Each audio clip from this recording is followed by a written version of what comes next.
Bonjour tout le monde, bienvenue pour une nouvelle capsule du projet Deuxième Chance et j'ai aujourd'hui l'immense honneur de vous présenter Imane Lalou. Imane est docteure en sciences des aliments, elle est naturopathe, elle est auteure, elle est formatrice et Imane, tu pourras compléter en te présentant toi aussi, mais je veux d'abord et avant tout te souhaiter la bienvenue. Merci Isabelle à toi pour ta belle invitation. Je suis très heureuse d'être avec toi aujourd'hui, puis avec les auditrices qui nous écoutent, parce que tu me disais que c'était essentiellement destiné à des femmes, à des Oui, mamans. Alors, je oui, suis tout à très heureuse fait. d'être avec vous. Maman ou pas, mais femme, en tout cas, c'est vraiment le point qui nous relie toutes, qui est vraiment essentiel à mes yeux.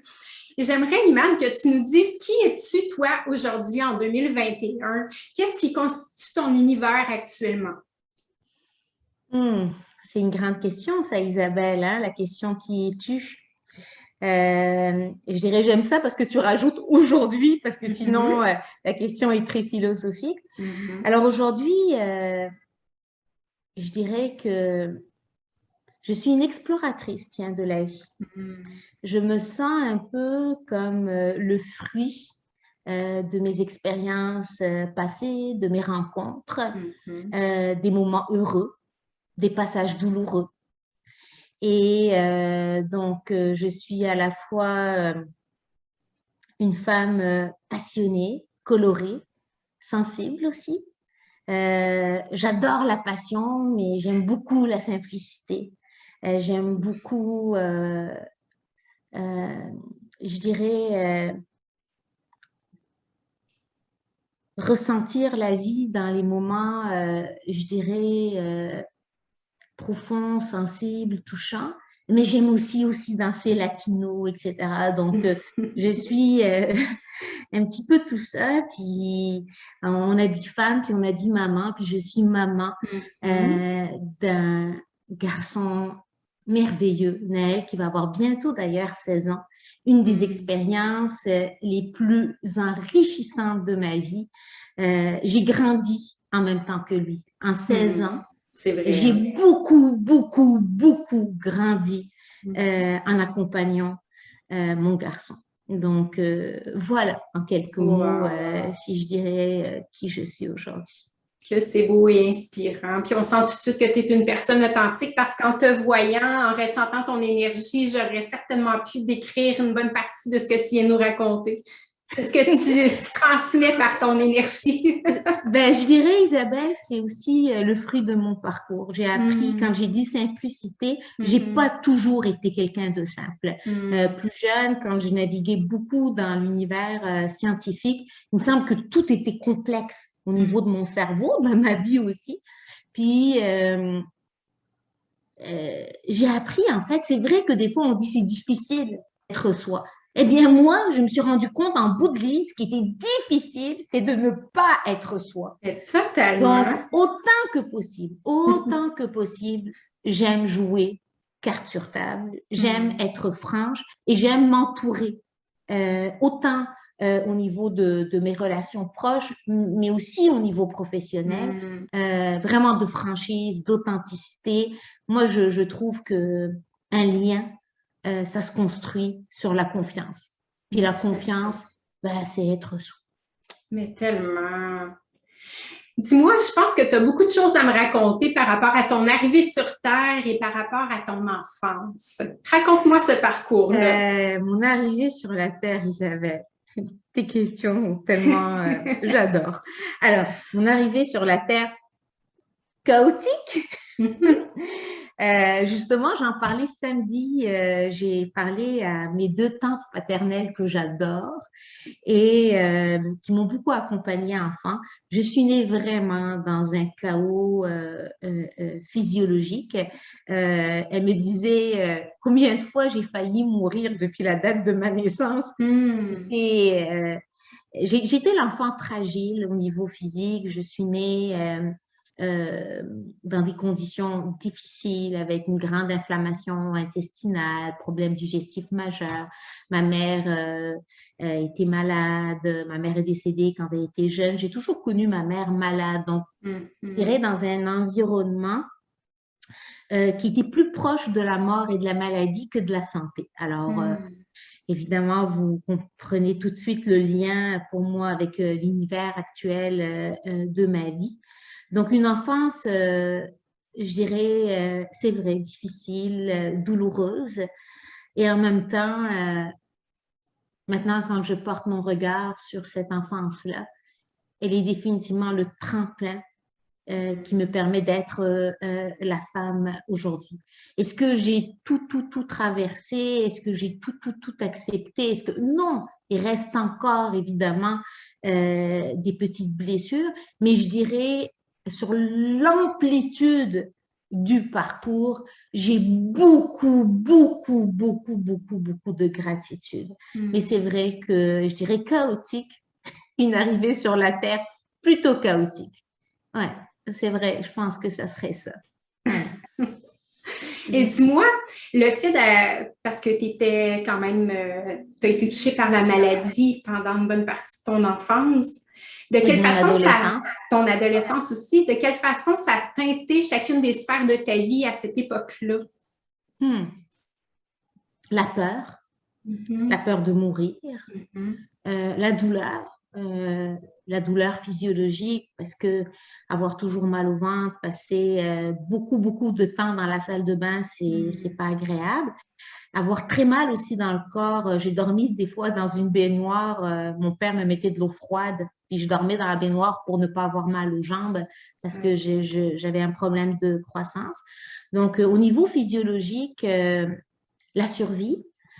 Au niveau émotionnel, difficile aussi parce qu'une maman malade, ben, c'est sûr, c'est jamais facile. L'environnement qui va avec aussi.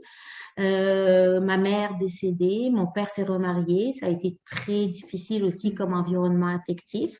Une douleur différente, mais aussi peut-être encore plus difficile, je dirais, en termes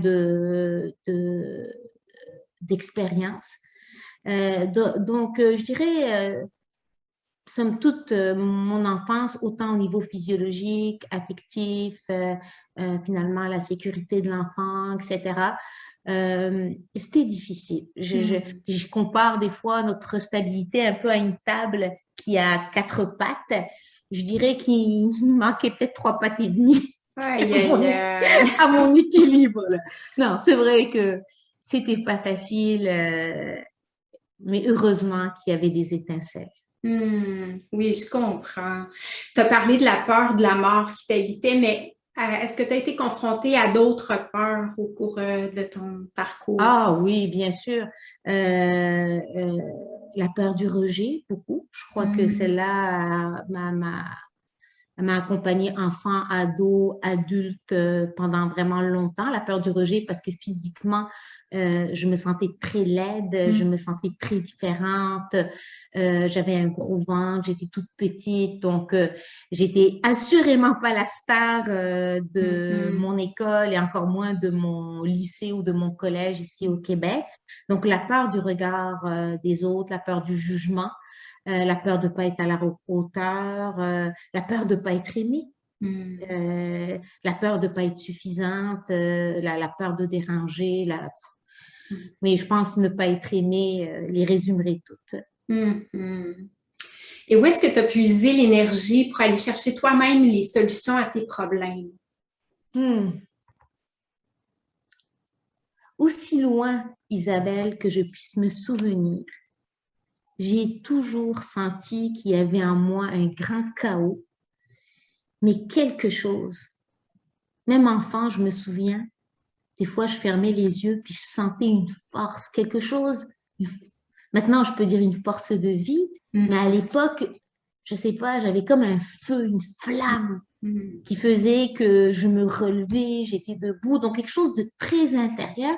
Puis même si tout allait mal, étonnamment, j'étais quand même un enfant qui, maintenant, quand je parle avec les personnes qui sont autour de moi, puis que j'éclate de rire, parce que c'est vrai que mon rire est plutôt communicateur, ils me disaient mais qu'enfant, je riais aussi. J'étais un enfant très affectueux, qui aimait beaucoup tout ce qui était échange humain. Donc, enfant, je crois qu'il y avait quelque chose en moi qui n'a pas de mots, si ce n'est ce que je ressentais à un état. Puis autour de moi, je dis souvent que la vie nous enlève quelque chose, mais nous donne toujours autre chose. Eh bien, j'ai eu des anges gardiens. Je commencerai par mon père, même si après le départ de ma mère, je dois dire que ça n'a pas toujours été facile, mais avant le départ de ma mère, c'était mon héros. Et même si on a eu un petit intermède un petit peu difficile quand il s'est remarié, mon père a été, je l'appelle mon Gandhi.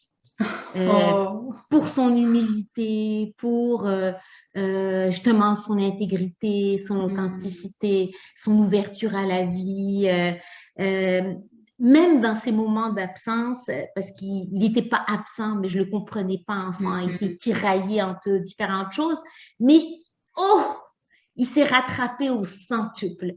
Donc, je dirais mon père, assurément, par sa foi, sa sagesse. Mon père était un homme était un homme qui avait une simplicité qui encore pour moi est très significative. Et des personnes comme justement ma grand-mère aussi paternelle, qui était analphabète, Isabelle, mais pour moi c'était la médecine. Elle croyait en moi. Je crois que c'est la seule personne qui croyait que j'allais vivre, parce que même mon père pensait que j'allais décéder. Elle m'enduisait d'huile d'olive, et puis elle me faisait boire des tisanes. Puis, oh là là, mais quelle femme! Elle avait charisme, cette femme. Puis au Maroc, c'est quelque chose, parce que c'est rare qu'une femme, elle était d'une grandeur, d'une noblesse, mais d'une simplicité. Ma famille paternelle, c'est une famille modeste financièrement, mais avec un cœur riche comme l'univers. Ben, mes tantes paternelles aussi, ma famille paternelle. Puis ça a été, je dirais, dans le proche. Puis aussi autour, il y a quelques personnes. Je pense à une de mes tantes, une cousine de ma mère, j'étais sa princesse alors que j'étais le petit monstre de tout le monde. Et puis plus tard, à l'adolescence, je dirais mes amis m'ont sauvé la vie pour de vrai. Puis mes profs, ça a l'air fou là, mais même quand j'étais enfant, les profs à l'école m'ont permis de garder le cap c'est peut-être pour ça que j'ai autant aimé l'école aussi. Le sport, la nature. Oh là là là là là là, le sport et la nature, ma thérapie. Je dirais plein de petites choses qui m'ont permis de garder le cap que derrière chaque chaos, il y avait toujours de l'amour quelque part, aussi petit soit-il. Eh bien, moi, je m'y accrochais. Je le voyais, puis j'ai toujours dit merci. Ça, c'est vrai. Pour n'importe quoi. Tu me donnes une date, Isabelle, là, je vais te remercier avec les yeux qui brillent. Et puis, bon, ben voilà, petit à petit, j'ai grandi. Ouais. Je dirais ça a été plein de petites choses qui, des fois, étaient anodines peut-être dans le quotidien, mais moi, j'y accordais énormément d'importance parce que quand on est en survie, souvent, on ne sait pas d'abord quand est-ce que notre vie va s'arrêter. Alors, tout me semblait à la fois précieux et à travers le chaos, il y avait des petites oasis. Ben, j'ai eu la sagesse, en tout cas, d'y plonger maintenant que j'y vais. Maintenant que je regarde, je porte un regard au loin. Et de savoir aussi avancer, de porter mon regard au loin, d'y croire. J'ai toujours cru que j'allais y arriver. Donc ça, je dirais, dans le début du parcours, c'était ça. Puis par la suite, on pourra sûrement s'en reparler. D'autres choses se sont greffées. Mais enfant et ado, c'était ça qui m'a le plus aidé. C'est tellement inspirante, là, je t'écouterais des jours entiers, vraiment, là, wow! Oh, peut-être pas des jours, là. Ah oui, je Mais c'est parce que t'assure, tes questions sont aussi tellement profondes, tellement, tu sais, c'est le genre de questions, on se dit, waouh, par où commencer? Mais dès qu'on commence, ça vient tout de suite résonner au plus profond de notre cœur. Puis bon, ben, les souvenirs, donc, c'est sûr que c'est des questions qui portent aussi hein, l'intonation de ma réponse. Hein. Merci. En tout cas, je suis en très grande gratitude de vivre ce moment-là présentement avec Oh, toi, c'est vraiment. partagé, c'est partagé. Là, tu nous as parlé de ton enfance, de ton adolescence, mais disons de l'enfance jusqu'à aujourd'hui. À quoi t'attribues ton succès? Qu'est-ce qui a fait en sorte que tu en arrives où est-ce que tu es aujourd'hui, selon toi? Je ne sais pas, hein, Isabelle, si je dirais un succès. Sérieusement, je ne le sais pas parce que je ne sais pas si c'est vraiment ce que je vis. Euh, mais je dirais, pour moi, en tout cas, le succès actuellement, c'est d'être sur la voie de mon cœur, là. De vraiment vivre selon mes passions. Là. Non, je ne suis pas best-seller. Oui, j'ai 2 livres, mais je ne suis pas best-seller, donc je ne suis pas dans ce succès-là. Mais pour moi, l'accomplissement, ce qui m'a le plus aidé, c'est de dire oui à ce qui résonnait dans mon cœur, même si raisonnablement, des fois, ce n'était pas vraiment ce qui semblait être cohérent. Parce qu'à la base, Isabelle, je suis ingénieure de formation, j'ai 2 maîtrises, j'ai un doctorat en sciences des aliments. Donc, au point de départ, je suis promue plutôt pour, je ne sais pas, moi, enseigner à l'université ou faire de la recherche. C'était ça un petit peu le parcours initial. Mais quand j'ai commencé mes études, je pense sérieux, Isabelle, là, je pense que je ne voyais pas ça comme des études. D'abord, je vais être honnête, j'avais hâte de quitter le Maroc. Et de un. 2, c'est la seule chose qui allait bien dans ma vie, mes études. Alors que veux-tu? Donc, pour moi, faire des études, c'était top parce que c'est là que j'avais un tant soit peu de reconnaissance. Sauf que quand j'ai quitté le Maroc et j'ai commencé mes études en génie, là, j'ai commencé à réaliser que non seulement j'allais pas bien, mais là, en quittant le Maroc, là, je me rendais compte qu'il y avait l'environnement n'était pas là, mais j'étais pas bien là non plus. Là. Peut-être que c'était encore pire parce que j'avais plus de ring de boxe là. J'étais moi et moi-même là. Après, il n'y avait que mes études. Et c'est là que je me suis rendu compte que je passais ma vie à vouloir avoir raison. Et j'étais entourée de futurs ingénieurs. Donc, oh là, je me disais, ça marche pas, Iman, là. C'était hallucinant. Donc, à 20 ans, ça m'a pris à peu près, je pense, ma 2e année. Ouais, c'est ça. Vers 20 ans, j'ai commencé mes études d'ingénieur à 18 ans. À 20 ans, j'y renoncé. Je voulais plus avoir raison. Je voulais juste être heureuse. Donc, à ce moment-là, je me suis rendu compte que oui, mes études me passionnent, etc., mais ça ne me remplissait pas. Et j'avais plein de connaissances, mais d'où mon super slogan, la connaissance n'est rien sans la reconnaissance de soi. Donc ça, je pense que quelque part, ça avait déjà stimulé quelque chose en moi parce que moi, je n'avais pas besoin de prouver que j'étais bonne à l'école. C'était déjà fait. Mais j'avais tellement de choses à apprendre ailleurs. Mais c'est ça qui m'intéressait.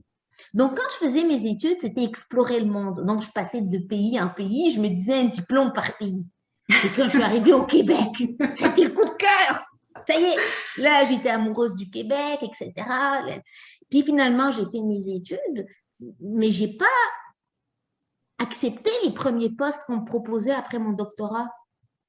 Non, je dis ça, non, c'est pas ça. Non, c'est pas ça. Et j'ai décidé d'être chargée de cours à l'Université Laval pour garder ma liberté. Je faisais de la recherche.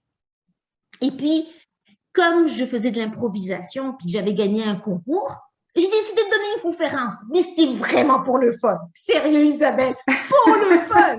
J'étais au club en train, je m'entraînais avec la gang, on se connaissait tous, ils se reconnaîtront sûrement s'ils voient l'entrevue. Puis, je suis arrivée avec mes petits trucs que j'avais préparés moi-même. Hey, je donne une conférence. Et je l'avais appelée l'alimentation, source de vie et de plaisir. Comme ça.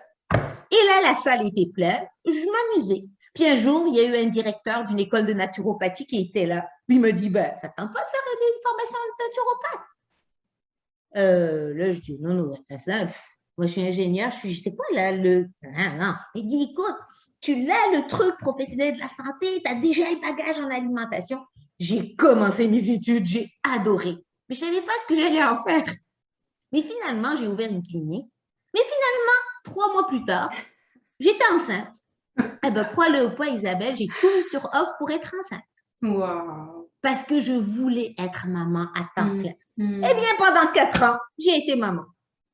J'ai décidé que quand Naël rentrera à l'école, on verra, parce que pour moi, c'était un privilège d'être maman. Je n'étais même pas promue d'être maman selon ma physiologie. J'avais la chance d'être maman. Ah, ben, j'ai mis sur off ma pseudo-carrière d'ingénieur. J'ai tout mis sur off. Puis j'ai été avec Naël. J'ai joué aux petites voitures, j'ai chanté faux longtemps, puis il a trouvé que je chantais juste. J'ai fait du bricolage, je me suis amusée, j'ai fait des nuits blanches, j'ai appris, j'ai douté de moi, bon bref, tout ça. J'ai écrit un livre pendant que Naël faisait des siestes. Puis un jour, Naël est rentré à l'école, puis j'ai dit, ben, on reprend où exactement? Donc, j'ai jamais fait de... Donc, finalement, le secret, pour moi en tout cas, il y a beaucoup de choses qui peuvent stimuler une carrière. Mais moi, ça a été le chemin de mon cœur. Il y a quelque chose qui est des fois pas confortable avec moi. C'est que quand je suis pas en paix avec moi, là, je suis pas bien. Je suis vraiment pas bien. Mais des fois, je suis pas en paix, mais je le sais pas, là. Mais quand je le sais, je suis pas bien. Donc, je suis pas capable d'accepter un job sans l'aimer. Il y a quelque chose en moi qui est très entier. Et puis, voilà, donc il y a eu des centaines de synchronicités. Magazine Vivre, une des rédactrices en chef magnifiques qui m'a rencontrée un jour. Oh, ben, tiens, pendant une conférence, tu veux écrire un article? Mon éditeur qui m'entend parler avec José Arsenault à la radio, qui m'appelle Alain. Est-ce que ça te tente, toi, d'écrire un livre? Moi, je serais heureux de le publier. J'ai écrit 3 pages. Bien voir. Donc, ça a été un ensemble de synchronicités. Puis, sérieux, je ne me suis jamais pris au sérieux. Je me disais tout le temps, ah ouais, c'est ça que j'ai envie de faire. Ah, c'est ça que... Puis, il y a eu des moments très difficiles. Puis, il y en a encore, parce que ce n'est pas toujours facile d'être entrepreneur, de se lancer comme ça en affaires. Et puis, mais moi, mon école de la vie a été aussi importante et peut-être sûrement beaucoup plus importante que le côté académique. J'ai beaucoup appris dans tout ce qui est humain, etc. Puis moi, ça me passionne. Je ne sais pas si ça répond à ta question. Ah, mais oui, totalement. Justement, ça m'amène à te poser ma prochaine question. Si tu avais une seule chose, qu'est-ce que ce serait, selon toi, la plus belle chose que la vie t'a enseignée à travers tout ton parcours, toute ton expérience de vie? La foi. Croire malgré tout. Je dois te dire qu'Iman en arabe veut dire la foi. C'est voir la lumière malgré l'obscurité, voir au-delà à travers, mais de ne pas nier l'obscurité, de la traverser, de trouver en soi le courage de marcher sur le chemin de nos peurs, de les traverser, d'être authentique, d'être vrai, mais croire en soi et croire en l'autre, en la vie. Il y a toujours quelque chose de beau chez une personne, toujours. Ouvrir l'ouverture du cœur, avancer, s'affranchir de nos peurs. Je crois que c'est ce qui nous permet aussi de développer notre bienveillance, notre humilité face à la vie, etc., notre sensibilité. Si tout allait bien tout le temps, on serait des machines ambulantes. Donc, croire qu'il y a au-delà de l'épreuve, au-delà, puis pas dans la théorie, là, mais vraiment le ressentir, oser traverser ce qui est difficile. Pour moi, c'est ce qui m'a aidé. Je pense le verbe croire. Oui, croire qu'il y a toujours quelque chose de lumineux. derrière chaque élément obscur. Ouais, je crois que c'est ça qui m'a épuisée. J'ai eu peur beaucoup du noir en passant, en parlant des peurs. Donc pour moi, ça a été une analogie. Je peux la partager si tu me permets, Bien sûr. Isabelle. J'ai eu très longtemps peur du noir. Je me rappelle, papa me mettait une petite lumière rouge dans ma chambre. Puis même quand je me réveillais, Isabelle, je voyais la poignée de la porte. Puis j'avais peur. Je l'appelais le petit monstre. Bref. Est-ce que je peux te dire, Isabelle, que mon fils était né et qu'il m'arrivait encore de descendre l'escalier. Mon fils est né, j'avais 33 ans. Et je t'assure que j'avais encore un battement cardiaque. Et quand je dis que Naël a été pour moi un professeur extraordinaire, parce que lui aussi avait ses peurs. Donc, il fallait bien que je lui parle de la peur du chien, etc. Donc, je veux parler aussi. Et puis, une nuit, je me rappelle, je l'avais allaité, il faisait dodo, puis je descendais l'escalier, puis j'ai senti le battement cardiaque. Eh bien, ce que j'ai fait, au lieu de descendre, puis de monter, je me suis assise dans l'escalier, dans le noir, puis je regardais le noir. Puis je me dis, man, de quoi tu as peur exactement? Je ne savais même pas. Puis je me suis rendu compte que cette peur, elle datait, elle était loin, elle était plus d'actualité. Mais je naviguais comme ça, sur mon subconscient, sur une peur que... Et là, je voyais ça comme une analogie de la vie, parce qu'évidemment, j'avais quand même grandi en parallèle, tu sais. Je me dis, tu vois, des fois, Iman, hein, la peur, c'est ça. C'est d'avoir le courage de te lever, puis de marcher dans le noir, puis te demander qu'est-ce qui te fait peur. Tout à fait. Eh bien, je me suis levée, je suis descendue, je me dis, qu'est-ce qui te fait peur finalement? Ben, je me suis rendu compte que la peur était vraiment plus justifiée. Oui, c'est vrai qu'il y avait des raisons avant, mais c'était plus du 2000 et quelques. Et puis, je suis allée à la salle de bain et quand je suis revenue, j'ai eu la sagesse, entre guillemets, d'allumer la lumière. Je me suis dit, qu'est-ce qui t'a empêché d'allumer la lumière toutes ces années? Tellement.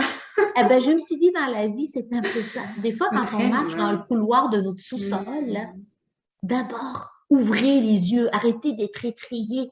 Donc, moi, j'ouvre les yeux comme ça, parce qu'ils sont tout petits, mes yeux, puis je les ouvre, puis je me dis, elle est où la peur? Qu'est-ce que je ressens, etc. Puis des fois, j'ai peur, je tremble, et puis voilà, je la ressens. Puis j'ai aussi appris à allumer les lumières de ce qui va bien dans ma vie. Quand ça va pas bien, il y a toujours d'autres choses qui vont bien. Mais j'attends pas que ça aille mieux pour nourrir le reste. Bien sûr, je le fais avec moins d'enthousiasme. Oui, mais quand même. Parce qu'il y a des moments qui vont donner le goût de sourire, etc. Chanter, danser, faire de la peinture, ne rien faire, boire un café, appeler une amie. Bon, bref, mais quelque chose de vivant, de vibrant. Donc, dans La Voie de l'équilibre, j'écris conjuguer le noir et le blanc.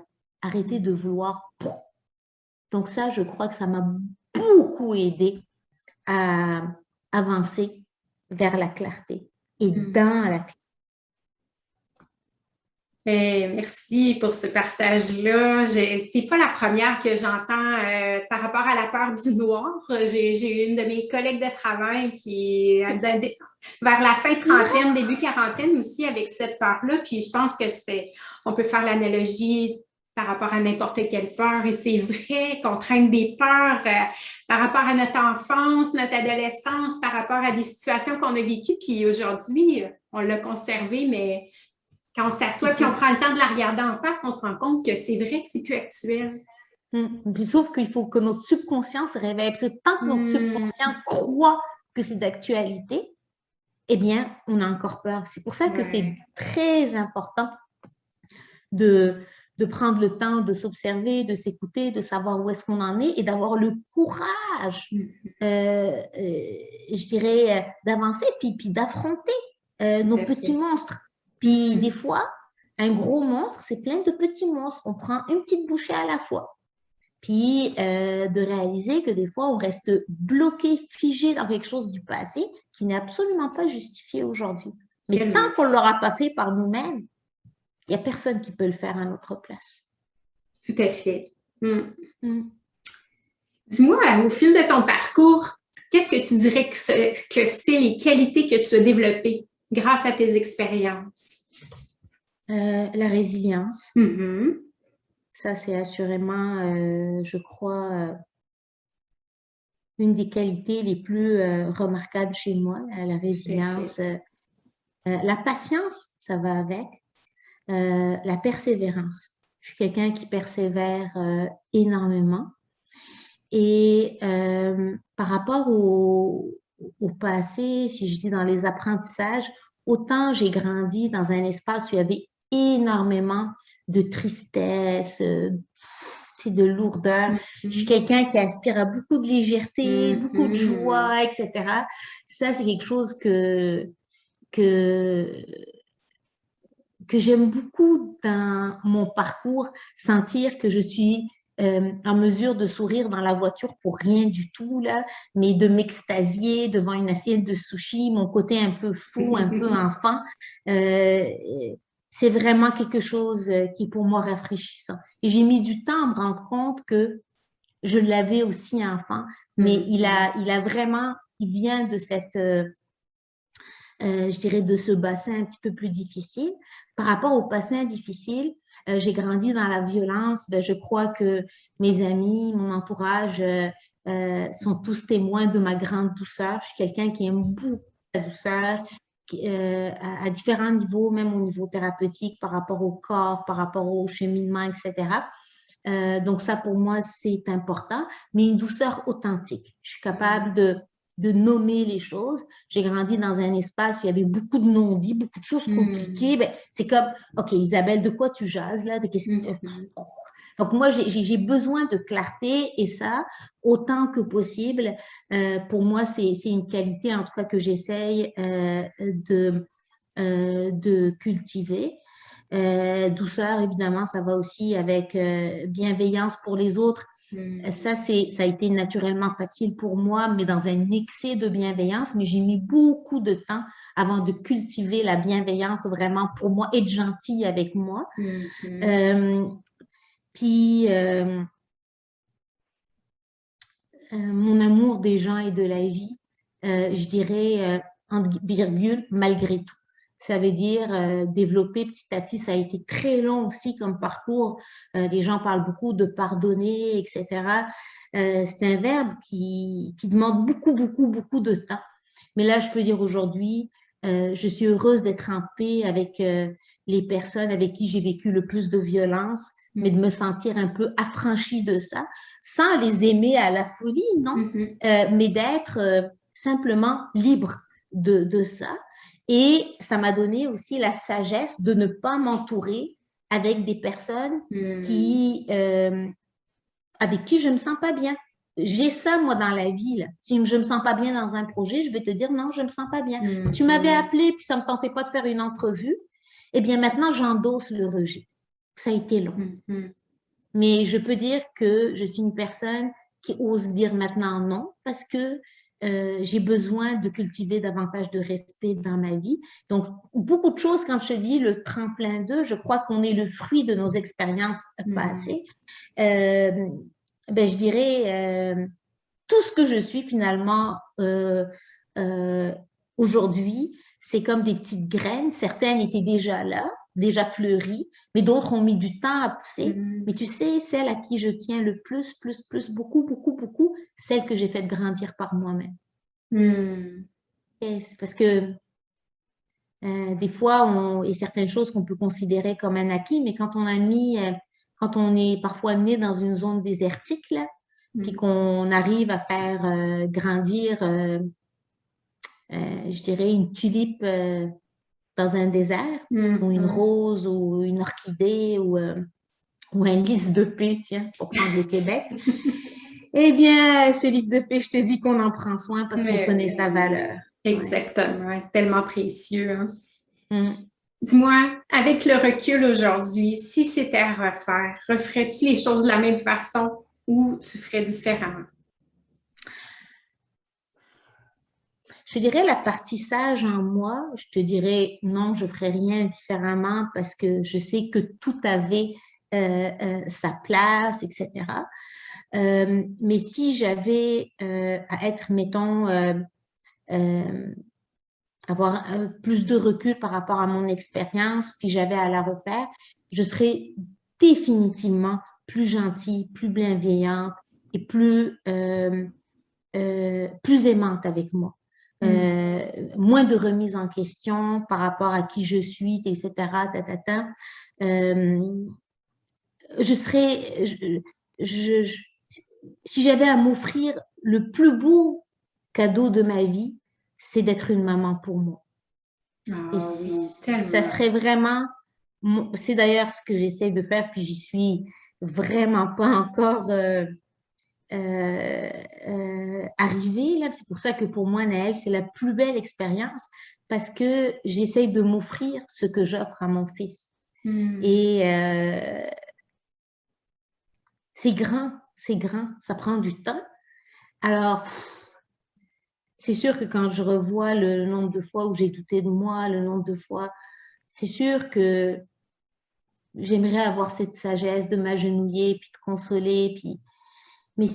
Mais je sais maintenant que si je suis ce que je suis, si même d'ailleurs la maman que je suis, c'est parce que j'ai douté, parce que j'ai eu peur de ne pas être aimée, j'ai eu peur de ne pas être à la hauteur. Donc oui, tout a un sens. Donc il y a en même temps ma partie sage, mais évidemment ma partie humaine qui, elle, mais aujourd'hui pour moi, le plus beau cadeau, c'est que on est un mélange des deux. Des fois, je dis, Isabelle, on est un être humain. Ben, l'être, c'est la partie sage, etc. L'humain, c'est celui qui apprend. Ben, je crois que être bien avec ce qui n'est pas bien en moi, c'est sûrement un de mes plus beaux apprentissages. Juste accepter qu'il y a des trucs qui sont croches. Et ça, c'est vrai que comment peut-on comprendre ça à 16 ou 17 ans, quoi? Et déjà, la prise de conscience que tu as fait de vouloir être une mère pour toi, ben, il y a des gens qui vont vivre toute leur vie sans faire cette prise de conscience-là. Donc, le faire maintenant puis d'être sur la voie, c'est déjà un bel accomplissement en soi. Hein? Je crois que c'est précieux. Je crois qu'un jour, le plus beau cadeau, en fait, qu'on puisse s'offrir, c'est nous réconcilier avec notre enfance, notre passé, parce que souvent, notre présent, c'est le fruit de tout ça. Il y a des personnes qui ont, je dis même pas qui ont eu la chance d'avoir une enfance heureuse, qui ont une enfance heureuse, d'autres, une enfance plus difficile. C'est des terrains, je dirais, de croissance. Mais un jour ou l'autre, on a besoin d'être en paix, en tout cas avec notre passé et avec nos parents. Et tu as bien vu, être une maman pour moi, j'ai pas dit un papa, mais il y a eu une époque où j'avais besoin aussi d'être un papa. Et j'ai eu la chance d'avoir un papa admirable qui a eu la sagesse de vraiment juste ouvrir les yeux, puis de prendre soin. Il a toujours pris soin de ses enfants, mais c'est dur de reconnaître ses erreurs dans une vie. Et des fois, on commet des erreurs par amour. Des fois, on ne sait pas. Mais quand on prend conscience que l'amour était derrière un geste, ça pardonne tout. Tout à fait. Et moi, je peux dire que j'ai eu ce privilège d'avoir plus qu'un papa, j'ai eu un papa qui m'a accompagnée d'un milliard de façons. Mais notre amour n'était pas acquis, on l'a reconstruit. Donc, c'est pour ça que lui, pour moi, c'est vraiment, c'est un point d'ancrage dans ma vie, là, qui a une valeur inestimable parce que je l'ai déjà perdu, ce point d'ancrage. Mais être une maman, ben, je ne l'ai pas eu, ma maman. Donc, ça, pour moi, c'est « Oh, d'accord !» Et en même temps, ben, c'était ça son cadeau. Elle est partie pour m'apprendre à être une maman. Et puis, derrière tout son amour inconditionnel, est-ce qu'on choisit de laisser nos enfants? Non. Mais c'est vrai que pour moi, être maman, pour moi, c'est ma plus grande école. Et avec Naël, ben, il me facilite beaucoup les choses parce que c'est un enfant avec qui l'accompagner est facile pour moi. Ça ne veut pas dire que tout est parfait pour Naël, non. Mais on a des fois des enfants avec qui il y a une complicité, etc., etc. Donc, pour moi, c'est en même temps un terrain d'expansion et d'apprentissage paisible, joyeux, préparer un souper en mettant de la musique et en dansant, ça a l'air drôle, oui, mais moi, ça me comble de joie, ça. Moi, des petits trucs comme ça, là. Autant que des fois étudier ensemble, puis se demander si on va trouver la solution pour l'exercice de maths. Bref, quoi, jouer au badminton, des choses simples. Mais d'offrir être maman pour moi, avec autant de présence, de joie, de bienveillance, c'est vrai que c'est, ouais, pour moi, c'est un beau cadeau, ça, dans ma vie. Ça, j'ai une gratitude infinie. Ouais, vraiment une gratitude infinie pour ça. Wow. Dis-moi, on va faire un petit jeu, si tu permets. Si je mets la petite Imane enfant face à toi aujourd'hui, qu'est-ce que tu aimerais lui dire, lui transmettre comme message? Tu es aimé. Ne doute jamais, tu es aimé.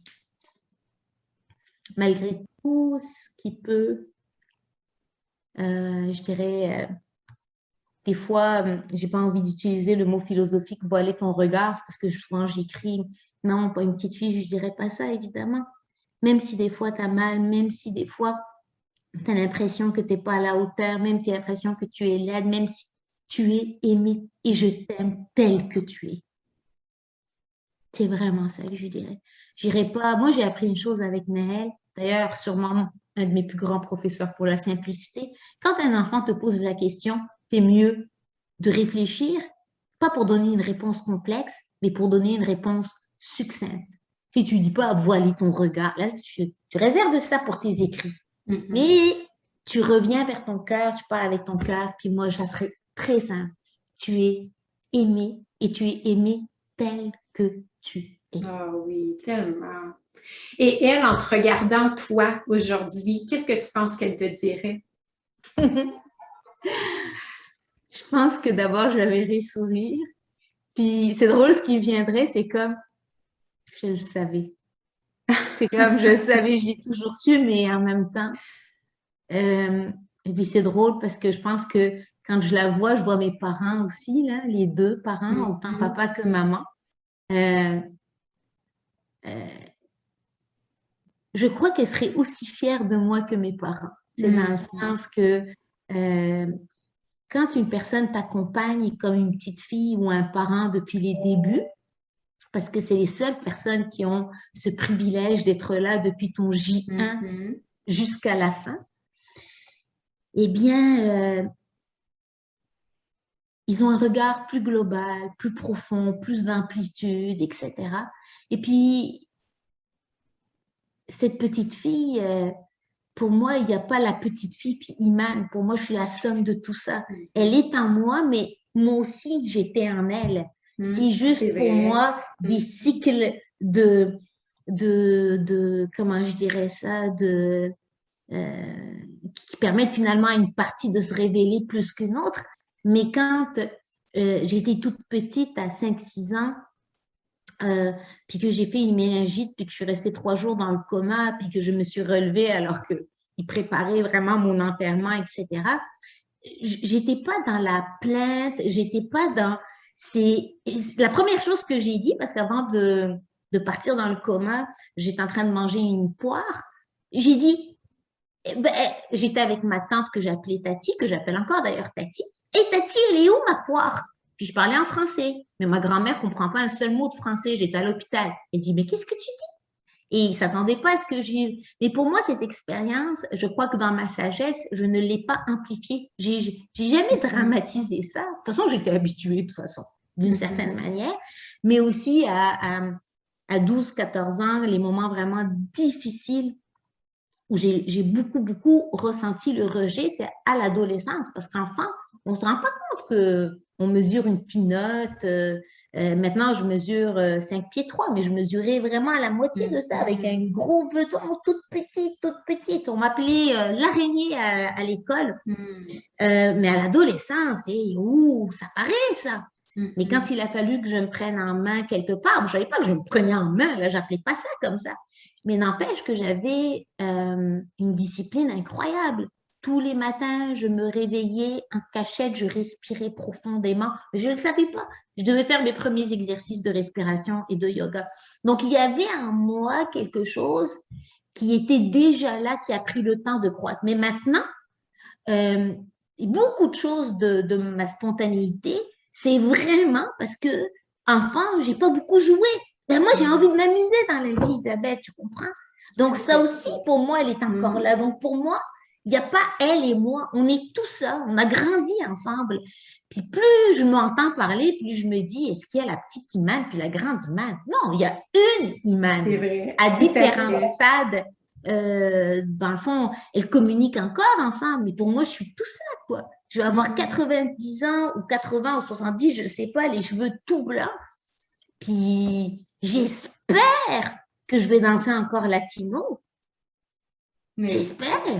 Donc pour moi, non. Je te dis, elle est pas mal grande, la petite Imane, mais la grande Imane est pas mal petite par moment aussi, quoi.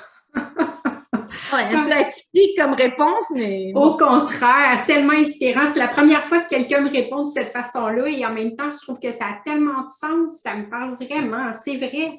En fait, je te réponds, la réflexion est venue en cours de route. Tu as vu? Wow. Évidemment, je ne l'avais même pas préconçu comme ça, mais quand je t'en parle, il me semble que ça fait du sens. Sincèrement, j'ai l'impression que... Tu sais, c'est que, je sais pas, j'ai l'impression que on est toujours tout ça à la fois. Puis c'est vrai que moi, l'unité, j'y crois beaucoup. C'est la partie d'unifier la santé globale. Bon, bref, le mot unité, je l'utilise beaucoup dans mes messages. Dis-moi, comment tu décrirais ta philosophie au quotidien? Quelle belle question, Isabelle. Ma philosophie. Je dirais un mélange de cœur et de rigueur.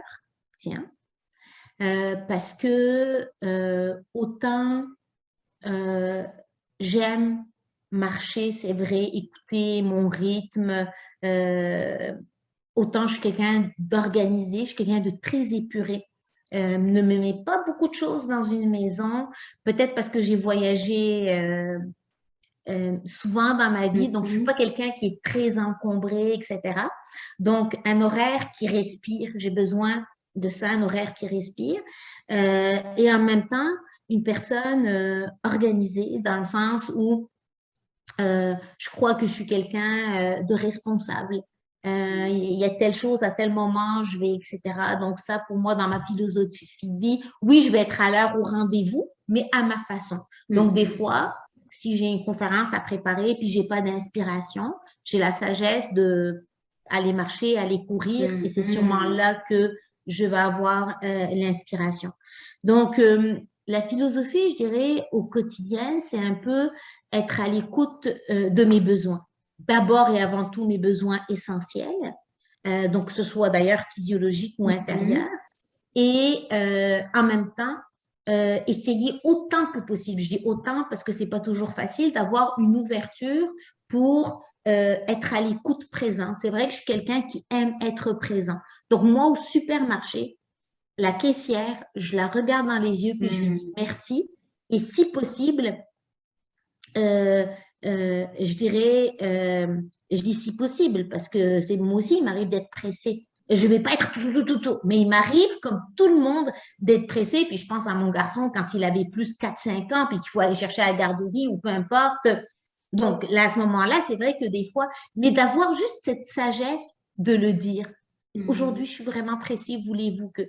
Donc, c'est vrai que dans ma philosophie de vie, je dis que, et ça vient d'ailleurs d'une phrase de mon grand-père paternel, qui disait, entre bien faire les choses et ne pas les faire, généralement, il y a à peu près 3 secondes. Mais moi, j'aime prendre ces 3 secondes. Donc, je suis présente, que ce soit pour dire merci, avec mon garçon. Donc, être vrai. Si Naël rentre et il veut me raconter quelque chose et je ne suis pas disponible, pas nécessairement parce que je fais quelque chose d'important. Des fois, c'est parce que je fais quelque chose d'important, comme sortir quelque chose du four ou rédiger quelque chose, ou simplement pas disponible. Parce que je viens de rentrer, par exemple, des consultations, je ne suis pas disponible. Il va me raconter, je dis, mais veux-tu attendre, s'il te plaît? Parce que là, franchement, je ne vais pas bien t'écouter. Donc, dans ma philosophie de vie, j'essaye de simplifier les choses, d'être ouverte, bien sûr, à ce que vivent les autres, être présente, mais être présente. Moi, je dis toujours que le rendez-vous le plus important de ma journée, c'est mon rendez-vous avec moi-même.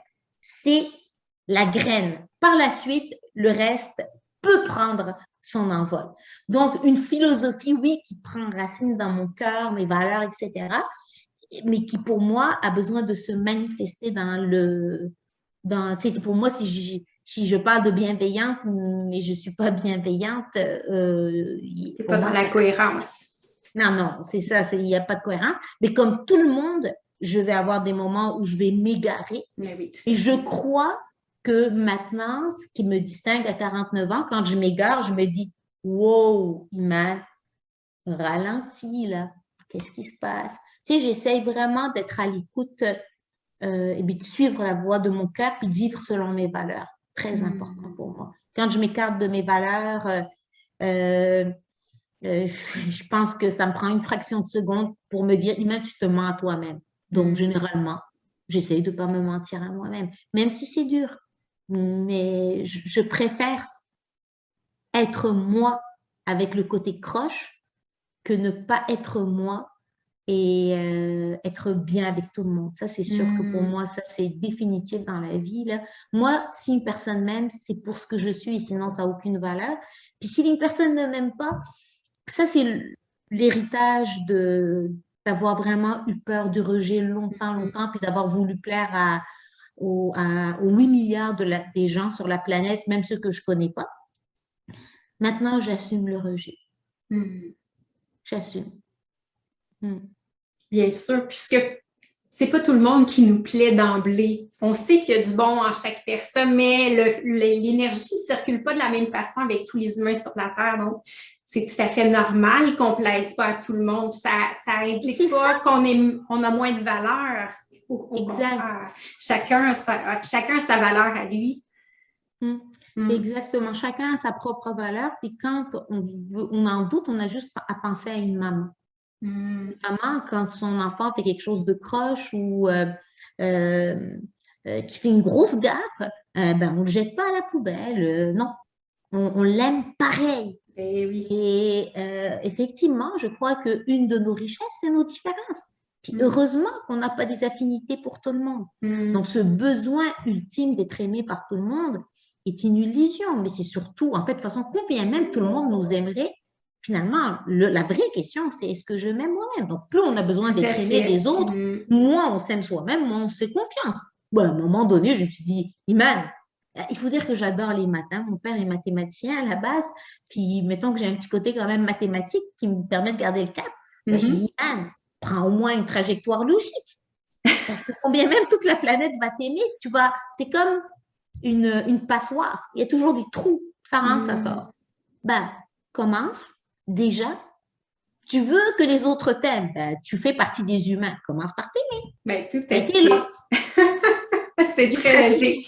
J'ai pratiqué longtemps. Le verbe aimer, je l'aime ce verbe parce qu'il a besoin beaucoup d'être conjugué avant d'être capable vraiment qu'on soit capable vraiment de l'assumer à tous les temps. J'ai aimé, je vais aimer, etc. Mais pour moi, l'essence même de la vie, c'est l'amour. Donc pour moi, c'est le plus bel héritage d'une vie. C'est aimer, se sentir aimé, être aimé. Je crois qu'on a tous un chef-d'œuvre, en fait, mais le plus grand des chefs-d'œuvre qu'on puisse s'offrir et qu'on puisse offrir comme héritage à nos enfants, c'est de leur témoigner notre amour et de leur donner autant que possible la présence, l'accompagnement, les valeurs, les apprentissages, les beaux et les moins beaux, pour que nos enfants aussi puissent s'aimer tels qu'ils sont. Et ça, c'est le tel qu'ils sont. Parce que moi, mon fils, il n'est pas parfait. Mais je l'aime. sûr. Et c'est exactement ça que j'essaye de lui apprendre. Elle, tu ne seras jamais parfait. C'est pas l'objectif d'une vie. C'est ça qui est parfait, c'est qu'on n'est pas parfait. Sinon, on n'est pas humain. Mais oui, puis c'est tellement libérateur que pour un enfant de se venir de ses parents, de ne pas avoir la pression d'être parfait. Tellement, tellement. Moi, j'ai envie des fois de dire aux enfants, aux adultes, foutons-nous un peu la paix. Ça apprécie être croche une fois de temps en temps. Hein, on est bien intentionné. Je ne dis pas être méchant. Hey, moi, je crois qu'être croche, c'est un apprentissage. Je crois qu'on est là pour apprendre, mais pas dans une intention d'être méchant. Mais qui veut être méchant sur Terre de toutes les façons? Tu sais, même les personnes qui portent des fois des gestes très malveillants, etc., il y a un passif derrière, il y a des antécédents, il y a des blessures. Des blessures. Donc, il y a besoin d'amour. Exactement. Même si c'est difficile pour nous en tant qu'humains de prendre conscience et d'agir en conséquence quand même. On va dire qu'on accepte l'acte. C'est ça, on n'accepte pas l'acte. Bien sûr qu'on dit, hey, comment ça? Non, c'est sûr. Mais il faut savoir que derrière cet acte, il y a une personne souffrante. Est-ce qu'on pardonne l'acte? Non. Mais si on fait juste frapper sur la personne, pas sûr que ça va l'aider, c'est pas sûr que ça va nous aider non plus. Tout à fait. Avec tout ton vécu, Imane, dis-moi aujourd'hui, quelle est la perception de ton corps et quelle connexion as-tu avec lui? Quelle question.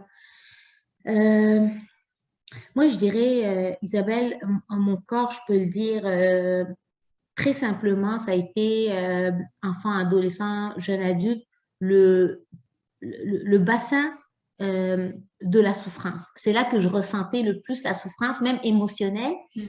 Je lui donnais un sens à travers mon corps parce qu'il était malade, j'avais, comment je dirais ça, au-delà du paraître aussi, j'avais tellement de symptômes, j'avais tellement de malaise digestif que c'était difficile pour moi, je dirais, de l'aimer, de l'habiter, d'être bien dedans. J'avais mal tout le temps. Donc, c'est sûr que je dirais les premiers instants de mon enfance, des fois, j'avais juste envie de mettre mon corps sur off pour me reposer un peu, pour pas avoir mal, puis pour pas avoir le regard des autres aussi. Donc, il y avait le côté émotionnel, etc.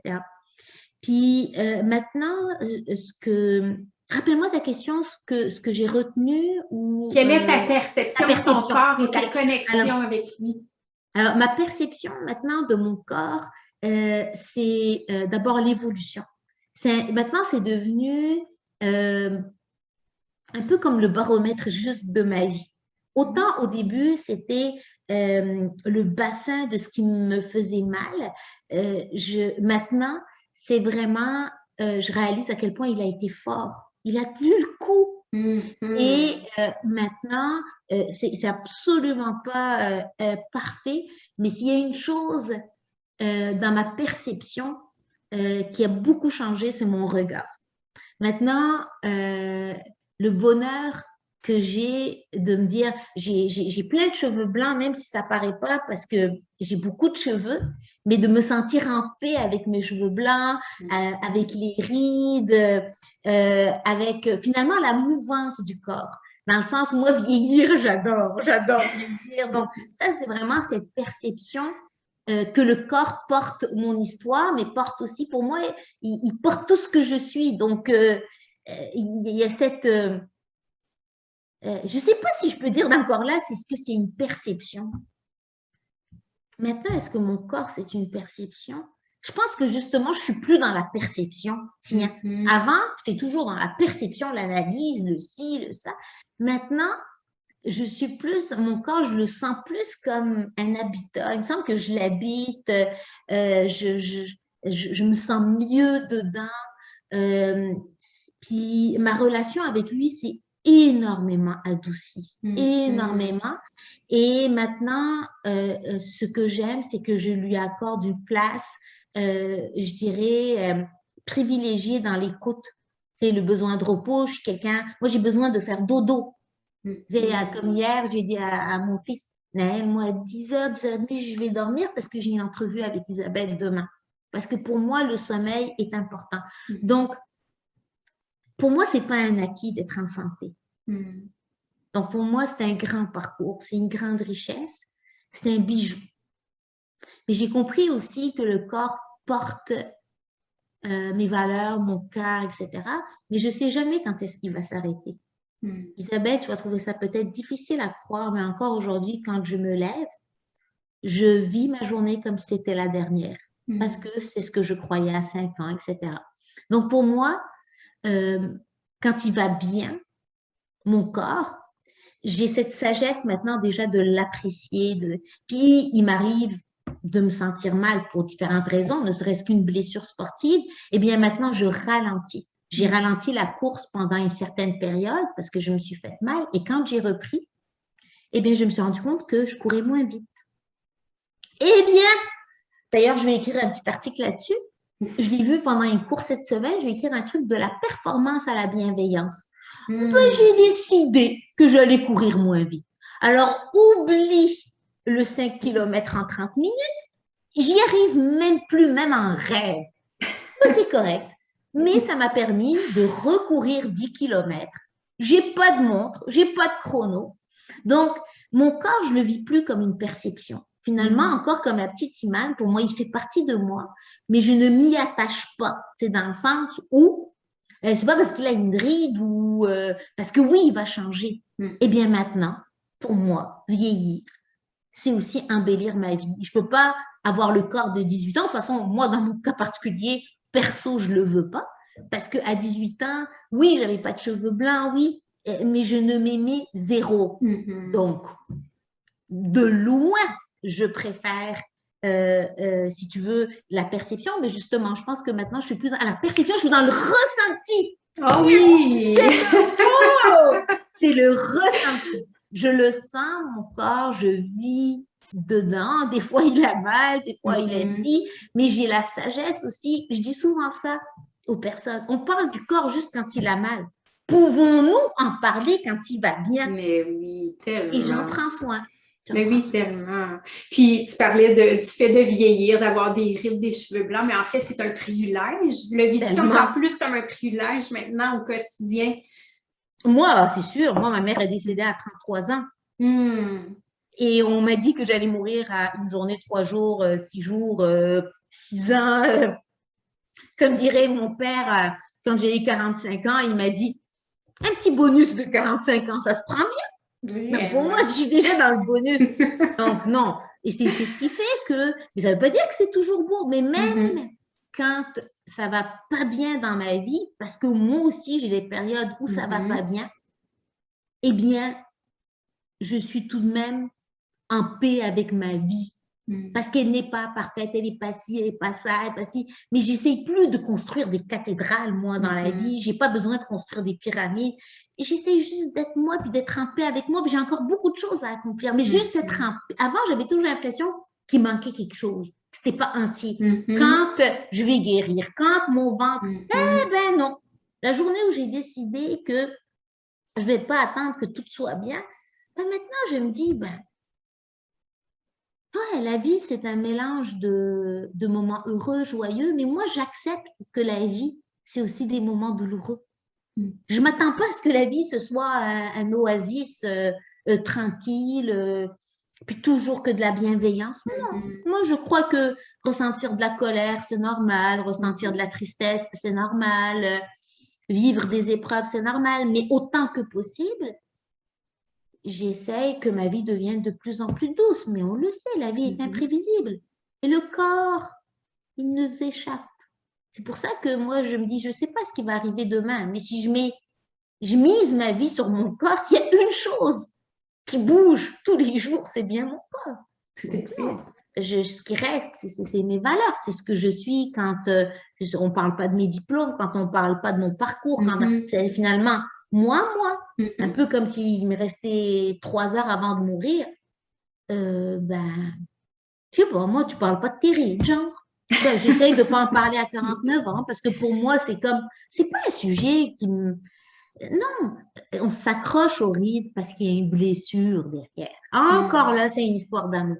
C'est la peur de déplaire, le besoin de contrôler, le besoin d'être aimé. Donc, on doit ralentir et aborder les vrais problèmes. Tout à Ou fait. les vraies blessures, dans le sens, pas des problèmes, mais des blessures. Vraiment. Dis-moi, Iman, si tu avais, par rapport aux femmes qui nous écoutent en ce moment, si tu avais un conseil à leur donner, ça pourrait être des femmes qui vivent un défi ou qui vivent la maladie au quotidien aussi.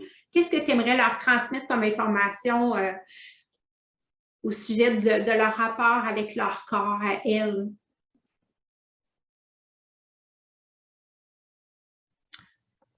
Je dirais juste peut-être de vous rencontrer vous-même, de prendre un petit moment pour vraiment juste vous souvenir c'est quoi votre essentiel dans la vie, là, entre vous et vous. Là. Et de ne pas vous bâtir un plan de match sur 10 ans, nanana, tu sais, pas le côté quand je serai amoureuse, quand. Aujourd'hui, là, qu'est-ce qui me ferait du bien? Quels sont les éléments les plus importants de ma vie? Qu'est-ce qui m'apporte de la joie? Et recto, verso, qu'est-ce qui me stresse? Qu'est-ce qui me rend anxieuse, etc. Si je passe toute ma vie à nourrir juste ce qui me rend pas bien, même si c'est pour rencontrer des thérapeutes, etc. Mais je ne fais que ça. Mais je prends pas soin de savoir qui je suis et nourrir mes passions, etc. Ce qui fait du sens pour moi, eh bien, je vais être toujours dans les blessures, etc. De croire en vous et de croire que être vous, ça suffit. Ça suffit d'être soi, ça suffit. Puis par rapport à notre corps, s'il vous plaît, mesdames, puissions-nous avoir la gentillesse, la délicatesse de nous aimer avec nos petits cheveux blancs, nos petits bourrelets, nos petites rides. Bon, bref, tout ce qui fait notre magie, tout ce qui fait notre côté humain. De laisser en fait la grâce émerger de notre féminité. Pas besoin d'avoir un corps parfait pour être féminine et sensuelle. C'est être soi. De se donner ça, mais en même temps de prendre soin de notre corps. Ça ne veut pas dire se laisser aller dans un sofa devant Netflix. Trouvez en vous la force, le courage d'aller marcher, d'aller danser, d'aller vous amuser, de nourrir votre vie de plaisir. Il n'y a pas que l'alimentation, le plaisir. De vous demander c'est quoi vos manques, c'est quoi vos carences, etc. Bref, d'avoir une rencontre vraie avec vous.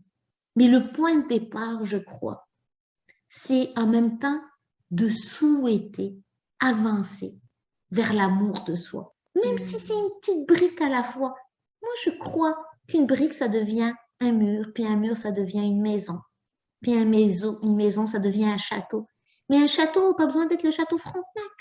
Tant que le château, c'est votre château, construit avec vos briques, vos couleurs, votre décoration, vos imperfections, vos éclats de rire, vos joies, mais vos peines aussi. Et dernière chose, ne comptez sur personne pour être heureuse. Personne. Les gens, pour moi, illuminent notre bonheur. Mais si en soi, le jardin est aride, les fleurs, on est toujours dépendant de l'extérieur. Les fleurs, il faut toujours en ramener. Mais laissez pousser votre jardin intérieur, votre jardin de vie. Soyez vous-même. Soyons nous-mêmes. Tellement. Puis en faisant tout ça, c'est ce qui va faire en sorte qu'on va se promener en voiture avec notre petit sourire sur les lèvres. Le bonheur, il est à l'intérieur de nous. Oui. Puis Isabelle, il m'arrive aussi de rouler en pleurant. Oui. Pas nécessairement parce que je suis triste. Il m'arrive des fois d'avoir un échange téléphonique avec une personne, puis je suis très émue au téléphone, je pense justement à un échange récemment, puis je roulais en voiture, là, puis les larmes coulaient. Eh bien, je roulais avec les larmes, puis si j'arrêtais la voiture, eh bien, si les gens voyaient que je pleurais, est-ce que c'est la fin du monde? Ça m'est complètement égal. Moi, j'avais besoin de pleurer, de laisser notre corps exprimer ce qu'il a besoin d'exprimer, comme de mettre une jupe. si on a envie de mettre une jupe, de mettre un... Pas besoin de savoir, moi, si je dois me mettre en blanc ou en orange aujourd'hui, qu'est-ce qui est correct ou pas correct. Moi, qu'est-ce que je ressens? Mais rire, c'est une partie de l'humain. Mais croyez-moi, je pleure même des fois en conférence tellement que je suis émue. Moi, je ne me pose pas de questions, qu'est-ce qui est professionnel, pas professionnel. C'est trop compliqué pour moi. J'essaye. Mon cœur a dit ci, ça dit ça, ça dit ça. Est-ce que je me trompe? Oui, ben ça fait partie de ça, de cette spontanéité. Et ben voilà. Et quand je dis simplifier les choses, là, c'est ça, simplifier les choses pour moi. Très inspirant, vraiment. Ah, merci. Et tu as vraiment une très belle conduite pour avoir fait quelques entrevues. Vraiment, tes questions sont d'une profondeur. On se pose des questions d'ailleurs avant même de te répondre. Donc, moi, j'adore ce côté, mais justement, explorateur. Tu vois, tu m'as fait réfléchir. Et ça, je trouve ça magnifique parce que je sors enrichie aussi de notre rencontre. Puis merci, Isabelle, justement de semer ces petites graines à travers justement les cœurs des différentes femmes que tu vas toucher, peut-être même des hommes qui aussi vont écouter puis qui des fois vont se sentir interpellés par un sujet ou un autre ou mieux comprendre leur maman, leur fille ou leur amoureuse. En tout cas, merci, merci, merci pour ta belle et lumineuse contribution, je te dirais, au bien-être et à l'épanouissement des femmes. Oh, merci à toi. Puis là, aujourd'hui, qu'est-ce que je pourrais te souhaiter? As-tu un grand rêve que tu aimerais concrétiser ou qu'est-ce que je peux te souhaiter pour l'avenir? Comme dirait mon fils à Noël, dis-moi pas, maman est trempée avec toi, là, mais je t'assure que mon plus grand rêve, c'est vraiment de pacifier le lien avec moi, me sentir en paix, puis vivre dans la joie, dans l'harmonie, vraiment, mais l'ouverture, semer l'amour autour de moi et en moi. En fait, ce que je fais actuellement, mais pas un nouveau rêve, une continuité, une expansion, puis avoir la sagesse d'aider autant que possible les autres en m'aidant moi-même. Pour moi, ça, c'est quelque chose qui est le fruit d'un apprentissage, mais être en paix avec moi, puis vivre dans l'amour et la joie, oh my God! Après, le rêve, après, c'est l'accessoire. Est-ce que c'est plutôt si? Pour moi, après, toutes les possibilités sont là.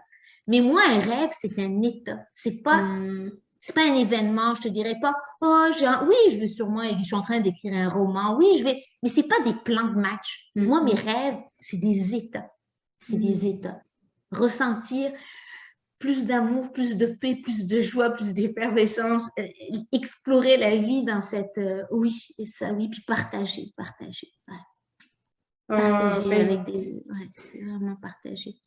L'amour, pour moi, c'est le centre, c'est le centre du rayonnement. L'amour avec grand A, c'est le centre du rayonnement, en tout cas, de ma vie à moi. C'est ce qui m'interpelle. Et pour moi, l'amour, son expression, c'est la joie. Et quand on ressent de l'amour et de la joie, on est de plus en plus, j'ai bien dit de plus en plus, pas tout le temps, mais de plus en plus en paix avec soi. Tout à fait. Merci infiniment du temps que tu nous as accordé. Avec grand plaisir, Isabelle. Puis au grand plaisir de te retrouver dans une autre entrevue ou à un autre moment. Puis bravo encore pour tout ce que tu offres en entrevue, mais aussi dans ton inspiration, ta présence aux personnes qui vont nous écouter ou nous regarder. Merci de tout cœur. Bien sûr, on va se revoir bientôt. À très bientôt. Gros bisous. Merci. À bientôt.